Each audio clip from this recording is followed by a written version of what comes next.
Good evening. Praise the Lord. Hallelujah. જીવતા ઈશ્વરની સ્તુતિ થાવ. હા, પ્રભુઓના પ્રભુ અને રાજાઓના રાજાની સ્તુતિ થાવ. હાલેલુયા. Praise the lord. સાંજના સમયે ફરીવાર આપણા ઈશ્વરની આગળ આપણે નમી શક્યા છે. આપણા પ્રભુ, આપણા ઈશ્વરની આગળ આપણે નમી શક્યા છે. પ્રભુની સ્તુતિ કરીએ, પ્રભુની આરાધના કરીએ, કેમ કે આવો સુંદર વખત, સમય દરેકની પાસે નથી, પણ આપણને આ તક મળી છે અને માટે આપણે પ્રભુની સ્તુતિ કરીએ, પ્રભુનો આભાર માનીએ અને પ્રભુમાં આનંદ કરીએ. હાલેલુયા. ઘણી વાર એમ થાય નહીં કે પ્રભુમાં કેમનો આનંદ થાય? દુઃખી છે, હતાશ છે, નિરાશ છે, ઘણી બધી જરૂરિયાતો છે. પણ વાલા મિત્રો, એ આપણું સંસારિક મન છે, વિચારો છે અથવા દ્રષ્ટિ છે. અને પ્રભુ એમના વચનોમાં આપણને શીખવાડે છે કે આપણી દ્રષ્ટિ આપણે ઉપરની વાતો પર રાખીએ, કેમ કે આપણે જે મુશ્કેલીઓ, તકલીફો આપણે જોઈ રહ્યા છીએ તો જગતમાં જ છે. આપણે જ્યાં જવાનું છે ત્યાં ભૂખ નથી, તરસ નથી. હાલેલુયા. અને ત્યાં કંઈ પણ સંસારનું નથી. ત્યાં આપણે બધા રૂપાંતર પામેલા હોઈશું. અને પ્રભુનું વચન આપણને શીખવાડે છે કે તમે બીક એની રાખો કે જે મર્યા પછી તમારા આત્માને મારી શકે છે. જે શરીરને મારી નાખે છે એનાથી તમે બીસો નહીં. એક સંદેશો મેં જ્યારે વિદેશમાં જે પ્રેયર લાઈન હોય એમાં આપ્યો હતો કે માણસોએ કોનાથી બીવું જોઈએ. અને આપણી બુધવારની, શુક્રવારની સંગતોમાં પણ ઓનલાઈન સંગતોમાં સંદેશો આપ્યો હતો. ઘણીવાર આપણને બીક, ભય આપણને જગતની બાબતોના લીધે વધારે લાગે છે. જગતની બાબતો એ આપણને વધારે તકલીફ આપે છે. ચોક્કસ માણસો છે, જગતમાં રહીએ છીએ, આપણે ડિનાય નથી કરી શકતા. પણ હું આની માટે હું હંમેશા કહું છું, પ્રભુના ઘણા બધા સેવક સેવિકાઓ થઈ ગયા. નૂહના સમયથી લઈને ઘણા બધા લોકો પૃથ્વી પર તેમણે પોતાનું જીવન પૂરું કર્યું અને પૃથ્વીના જીવનની સાથે તેમણે પ્રભુમાં રહેવાનું પસંદ કર્યું, ઈશ્વરની પસંદગી કરી. સંપૂર્ણ કોઈ નથી, બધાએ ભૂલો કરી. પરંતુ આપણે જોઈએ તો પ્રભુની સાથે રહેવાથી સગળું સારું થાય છે. હાલેલુયા. અય્યુબ વિશે આપણે જાણીએ છીએ નહીં? અય્યુબના જીવનની કેવી ભયંકર પરિસ્થિતિ હતી. કેટલું બધું અય્યુબની પાસે હતું, પણ પળવાળમાં બધું નિશ અને નાબૂદ થઈ ગયું. પણ તેમ છતાંય અય્યુબ 19:25 કહે છે, પણ હું જાણું છું કે મારો ઉદ્ધાર કરનાર જીવે છે, આખરે તે પૃથ્વી પર મારી સાથે આવીને ઊભો રહેશે. હાલેલુયા. Praise the lord. જે જગતનું છે એમાં તારણ નથી. જે જગતની બાબતો છે એમાં જીવન નથી. પ્રભુની એક સુંદર લેખિકા, ગીતકાર કે જેઓ અંધ હતા અને આખું જીવન તેમણે અંધમાં વિતાવ્યું અને સુંદર ગીતોની રચના કરી. ભજન સંગ્રહમાં મને ઘણા બધા ગીતો છે. અને જ્યારે તેમનો માન સમારંભ હતો, એમને એવોર્ડ આપવાના હતા, ત્યાં ઘણા બધા સારા સારા ડૉક્ટરો હતા. એમણે કહ્યું કે હવે ટેકનોલોજી એટલી સરસ થઈ ગઈ છે કે તમારી આંખોની રોશની આવી શકે એમ છે. પણ એમણે બહુ સરસ વાત કરી કે ના, હવે હું જ્યારે મારી આંખો ઉગાડીશ ત્યારે હું મારા પ્રભુને જોઈશ. Hallelujah, praise the lord. તેમણે જગતને અને જગતની વસ્તુઓને તેમણે જોવાનો ઇનકાર કર્યો. તેમણે કહ્યું કે ના, હવે મારી આંખો મારા પ્રભુને જોશે. આપણે પણ વાલા મિત્રો જગત પરથી આપણું ધ્યાન હટાવીએ, જગતની વાતો પર આપણે વધારે ભરોસો વિશ્વાસ કરીને સમય આપીને જે પ્રમાણે પ્રભુ પાસેથી આપણે આશીર્વાદિત થવું જોઈએ એનાથી દૂર ના રહીએ. ઘણીવાર જગતની જવાબદારીઓને આપણે એવી રીતના લેતા હોય છે કે આપણે પ્રભુને પણ ભૂલી જઈએ છીએ અને બસ આપણે રાત અને દિવસ એમ જ આપણે વ્યસ્ત રહીએ છીએ.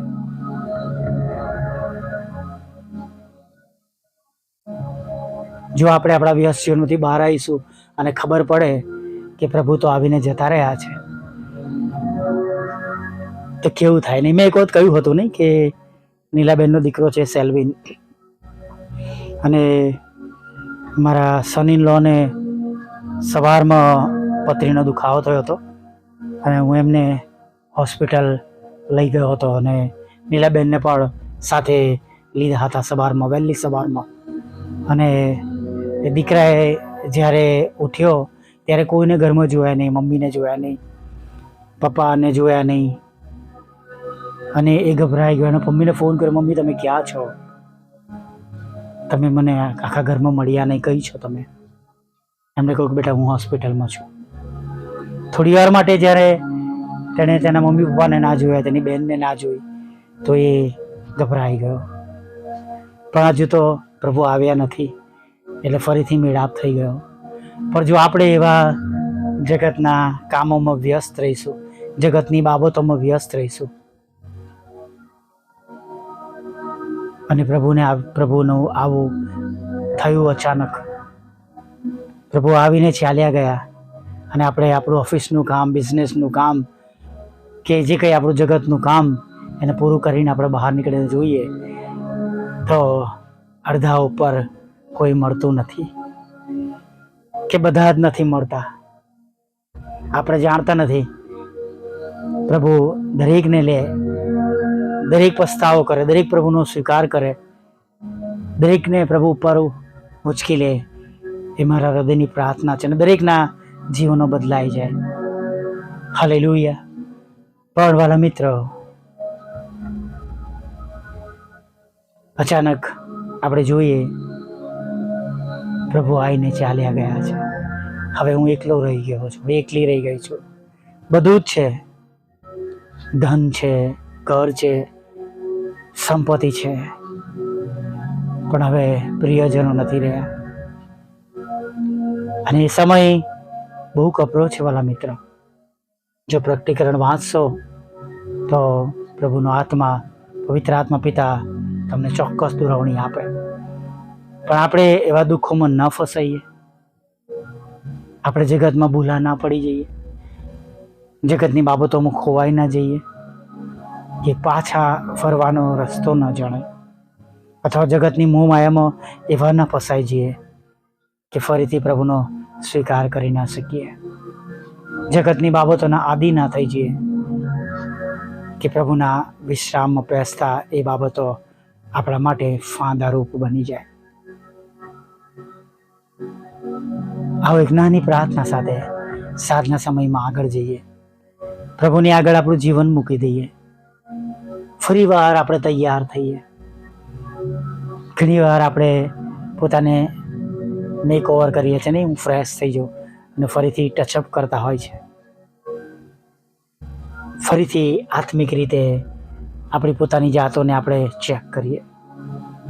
જ્યાં બદલાવાની જરૂર છે ત્યાં બદલાઈએ, જ્યાં માફી માગવાની જરૂર ત્યાં માફી માગીએ, જ્યાં પ્રભુની આગળ નમી જવાની જરૂર છે ત્યાં પ્રભુની આગળ નમી જઈએ. જે બાબતો આપણામાંથી દૂર કરવાની જરૂર છે એને દૂર કરી દઈએ. એટલા માટે કે અત્યારે આપણે બધા અલગ અલગ જગ્યાએથી આ સાંભળી રહ્યા છે, પણ એક દિવસ આપણે બધા જ પ્રભુની આગળ સાથે ઊભા હોઈશું. એ દિવસને માટે આજથી ફરીવાર આપણી તૈયારી શરૂ કરીએ. Hallelujah, praise the lord. આવો સાંજની પ્રાર્થનામાં ભાગ લઈએ. વલ્લભ પ્રભુ, અમે તમારી સ્તુતિ કરીએ છીએ. હા પ્રભુ, અમે તમારી સ્તુતિ કરીએ છીએ અને આભાર માનતા સ્તુતિ કરતા તમારા ચરણોમાં નમી જઈએ છીએ. પ્રભુ, સાંજના સમયે અમારો કંટ્રોલ લઈ લો. આખા દિવસના તમારા બાળકો થાકેલા છે, બહુ પ્રયત્ન કર્યા પોતાની મુશ્કેલીઓમાંથી બહાર આવવાના માટે. ઉપવાસ સાથે કરેલી પ્રાર્થનાઓ પણ પ્રભુ તમારી પાસે આવી છે. પ્રભુ, આંસુઓ સાથે કરેલી પ્રાર્થના પણ તમારી પાસે આવી છે. પ્રભુ, ઘણા બધા ઘૂંટણો તમારી આગળ નમી ગયા છે પ્રભુ, અને ઘણા બધા હાથો આકાશ તરફ ઊંચા થઈ ગયા છે. પ્રભુ, એક લોકોને માટે અમે મધ્યસ્થતા કરીએ છીએ, જેઓ જે રીતે તમારી પાસે હમણાં આવ્યા છે અને જેમને તમારી પુષ્કળ સહાયની જરૂર છે. અમે પ્રાર્થના કરીએ છીએ, તમારા બાળકો પર તમારી કૃપા થવા દો. તેમને મદદ કરો પ્રભુ, તેમને શુદ્ધ કરો, પવિત્ર કરો. તેમની આંખના આંસુઓને પ્રભુ તમે આનંદમાં બદલી નાખો. પુષ્કળ આનંદ આપો તમારા બાળકોને, પુષ્કળ આનંદ આપો પ્રભુ. જ્યાં કઈ પ્રભુ તમારા બાળકો તમને વિનંતી કરી રહ્યા છે, જ્યાં કઈથી તમને વિનંતી કરી રહ્યા છે આખા વિશ્વમાંથી પ્રભુ,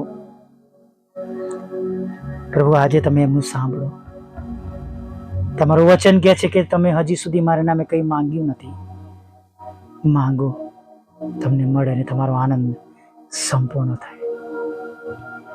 તમારા બાળકોનો આનંદ સંપૂર્ણ થાય માટે પ્રભુ આજે એક ઘરોમાંથી થતી પ્રાર્થનાઓ પ્રભુ ધૂપ સમાન તમારી પાસે પહોંચો પ્રભુ. તેમને હસાવો, તેમને આનંદ આપો, તેમને શાંતિ આપો, એમને પ્રેમ આપો. તમારો તેમની આંખના આંસુ આનંદમાં બદલાઈ જાય પ્રભુ, એવું તમે થવા દો. જેઓ શોક કરી રહ્યા છે પ્રભુ, તેઓ દિલાસો પામે એવું તમે થવા દો. સર્વ પ્રકારના રોગ મંદવારથી પીડાતા લોકો પર પ્રભુ હમણાં અત્યારે સાજા થાય એવી પ્રાર્થના કરીએ છીએ પ્રભુ. હા, જુદા જુદા રોગો જેમના શરીરમાં નિદાન થયા છે, અકસ્માત થયો છે, લકવા થઈ ગયો છે, કોમામાં છે પ્રભુ, વેન્ટિલેટર મશીન પર છે, લોહીના રોગો છે, નસોના રોગો છે, આંખ કાન ગળાના રોગો છે પ્રભુ, ફેફસાના છે પ્રભુ, આંતરડાના છે, નાના મોટા મગજના છે પ્રભુ, યુરાના છે ને સાયકોલોજીસ્ટના પ્રોબ્લેમ છે પ્રભુ પિતા. હા પ્રભુ, મગજના પ્રોબ્લેમ છે પ્રભુ પિતા, અને પ્રભુ કિડનીના છે પ્રભુ, હૃદયના છે પ્રભુ, લોહીના છે પ્રભુ, શક્કરના છે પ્રભુ, કોલેસ્ટ્રોલના છે, થાઇરોઇડ છે, માઇગ્રેન છે, સાઇનસ છે, એસિડિટી, હાઇપર એસિડિટી છે પ્રભુ પિતા, અને પ્રભુ પાયરિયા છે, અને પ્રભુ એવા ખરાબ પ્રકારના રોગ થયા છે જેનું નામ પ્રભુ કદાચ તમારા બાળકો જણાવી શકતા નથી. ગુપ્ત રોગો છે પ્રભુ, ચામડીના રોગો છે, હાડકાના રોગો છે પ્રભુ. અમે પ્રાર્થના કરીએ છીએ પ્રભુ, આ રોગોમાંથી તમારા બાળકો સાજા થાય, અને જે નથી બોલાયા એ રોગોમાંથી પણ તમારા બાળકો અત્યારે હમણાં આજ પડે સાજા થાય એવી પ્રાર્થના કરીએ છીએ. હા પ્રભુ, જેઓ તમારાથી દૂર ગયા છે, જગતના જીવન જીવી રહ્યા છે પ્રભુ, વ્યસનોમાં છે, વ્યભિચારમાં છે, કુટીઓમાં છે, ખોટા સંઘ ને સોબતોમાં છે પ્રભુ, અમે પ્રાર્થના કરીએ છીએ કે તમે તેમના હૃદયને બદલો, તેઓ પસ્તાવ કરે અને તેમનો આત્મા નહશમાં જાય, બચી જાય. દરેક ઘૂંટણને અમે દરેક જીભ કોલ કરે તમે દેવના દીકરા છો એવું થવા દો. અમારી નાની નાની સેવાઓને પણ પ્રભુ તમે આશીર્વાદ આપો, અને પ્રભુ જે લોકોને હજી સુધી તમારું નામ નથી મળ્યું તે લોકો સુધી પ્રભુ અમે નામ પહોંચાડી શકે એવું થવા દો પ્રભુ. અને પ્રભુ અમારો ઉપયોગ કરો પ્રભુ, અને અમારા જીવનો દ્વારા તમે મહિમા પામો એવું તમે થવા દેજો પ્રભુ પિતા. હા પ્રભુ, જુદા જુદા પ્રકારના લડાઈ ઝઘડા દૂર કરજો, પતિ પત્નીના લડાઈ ઝઘડા દૂર કરજો, કોર્ટ કેસ FIR ખોટા તોમતો ખાલી જ કરજો પ્રભુ પિતા. અને પ્રભુ ડિવોર્સને તમે ખાલી જ કરજો પ્રભુ. લગ્નનો આશીર્વાદ આપજો, બાળકધનનો આશીર્વાદ આપજો પ્રભુ. વિદેશ સેવાના માર્ગોને પ્રભુ તમે આશીર્વાદિત કરજો અને ખુલ્લા કરજો પ્રભુ, સફળ કરજો એવી પ્રાર્થના કરીએ છીએ પ્રભુ. દેશ અને વિદેશમાં જેઓ જુદી જુદી પરીક્ષા આપે તેમાં તેમને પાસ કરો. IELTSના બેન પણ આપો અને નર્સિંગની એક્ઝામમાં પણ તમે તેમને પાસ કરો. તમારા બાળકોના આવકના સાધનોને પ્રભુ તમે આશીર્વાદ કરો. નોકરી ધંધા રોજગારને પ્રભુ તમે આશીર્વાદિત કરો. મકાનનો આશીર્વાદ આપો, લોનનો આશીર્વાદ આપો, નાણાંનો આશીર્વાદ આપો. અને પ્રભુ વિધવા બહેનો, વિધુરો, અનાથોની સાથે વિકલાંગો, માનસિક રોગીઓ અને મન બુદ્ધિના લોકોને પણ પ્રભુ તમે તેમની મુલાકાત લઈને તેમના દુઃખને તમે દૂર કરો, તેમને સાજાપણું આપો એવી પ્રાર્થના કરીએ છીએ પ્રભુ પિતા. ખાસ પ્રભુ અમારી મિનિસ્ટ્રીને પણ તમે આશીર્વાદ આપો. વોટ્સઅપ, ફેસબુક, યુટ્યુબની સેવા અને બુધવાર શુક્રાની સંગતોને પ્રભુ. અને અત્યારે પ્રભુ જે પ્રમાણે અમને બધાને જે રીતના તમારી સહાય અને મદદની જરૂર છે, કૃપા કરો, દયા કરો પ્રભુ. અને એના રસ્તા તમે ખુલ્લા કરો અને અવરોધો દૂર કરો. અમારા સત્તાવનારથી બચાવો પ્રભુ. વિઘ્ન નાખનાર લોકોને પણ તમે દૂર કરો. નગરમાંથી પ્રભુ માંદગીને તમે દૂર કરજો એવી અમે પ્રાર્થના કરીએ છીએ. દિવસ દરમિયાન થયેલા નાના મોટા પાપ ગુનાઓને માફ કરજો. રાત્રિમાં મીઠી નિંદ્રા આપજો, રક્ષણ કરજો. તમારી પોતાની પવિત્ર આજે અમારી સાથે રાખજો. અને પ્રભુ સવારમાં ફરીવાર તમારું ભજન કરો તેવી લાજો માગતા ઈસુ પ્રભુના નામમાં આટલું સાંભળીને બાપ માન્ય કરજો. આમીન, આમીન, આમીન.